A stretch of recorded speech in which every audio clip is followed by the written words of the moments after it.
இந்த பொண்ணுக்கு இப்ப கல்யாணம் ஃபிக்ஸ் பண்ணிருக்காங்க. அதுக்காக இவங்களுக்கு நகை எல்லாமே தேவை. ஹீரோயினோட அண்ணன் என்ன பண்றான்னா, எப்படியாவது நகைய கடன் வாங்கணும் அப்படின்னு சொல்லிட்டு ஒரு ஆள போயிட்டு மீட் பண்றான். இவன் ஒரு டீல் போடுறான். நான் உங்களுக்கு தேவையான நகை எல்லாத்தையும் குடுக்குறேன். ஆனா அதுக்கு பதிலா உங்களுக்கு வர மொய் பணத்துல இருந்து எனக்கு அத செட்டில் பண்ணிரணும். எக்ஸ்ட்ராவா நான் அதுல இருந்து இன்ட்ரெஸ்ட்டும் எடுப்பேன் அப்படின்னு சொல்லிட்டு வீட்டுக்கு அவங்க கிட்ட ஒரு பத்திரத்துல சைன் வாங்கிட்டு இவங்களுக்கு தேவையான நகை எல்லாத்தையுமே குடுத்துட்றான். இப்ப இந்த பொண்ணுக்கு கல்யாணமும் ஆகுது.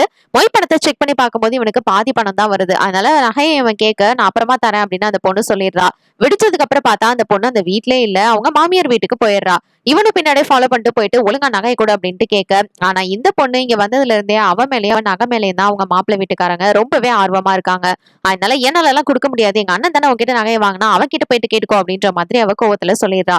இவனுக்கு என்ன பண்றதுன்னு தெரியாம இந்த பொண்ணோட ஹஸ்பண்ட பார்த்து நடந்த எல்லா விஷயத்தையும் சொல்லி, நீங்க எனக்கு நகைகளை எடுத்து கொடுங்க அப்படின்ற மாதிரி கேட்க, யோ என்னையா பேசிட்டு இருக்க, என்னோட தங்கச்சிக்கு அந்த நகையை வச்சுதான் கல்யாணம் பண்ணணும், அதெல்லாம் முடியாது அப்படின்னு இவங்க ரெண்டு பேத்துக்குள்ளேயே ஒரு வாக்குவாதம் நடந்து ஒரு கத்தியை வச்சு அவனை குத்தி போட்டு வந்துடுறான். இவன் வரும்போது பார்த்தா கையில கத்தி இருக்கிறத பார்த்துட்டு ஹீரோயினுக்கு ஷாக் ஆகுது. கொஞ்ச நாளா அவன் வேற இவளை பாக்குறதுக்கு வரதே கிடையாது. அவன் வீட்டுக்கு போயிட்டு பார்த்தா அவங்க அம்மாவும் தங்கச்சியும் கூலி வேலை பார்த்து கஷ்டப்பட்டுட்டு இருக்காங்க.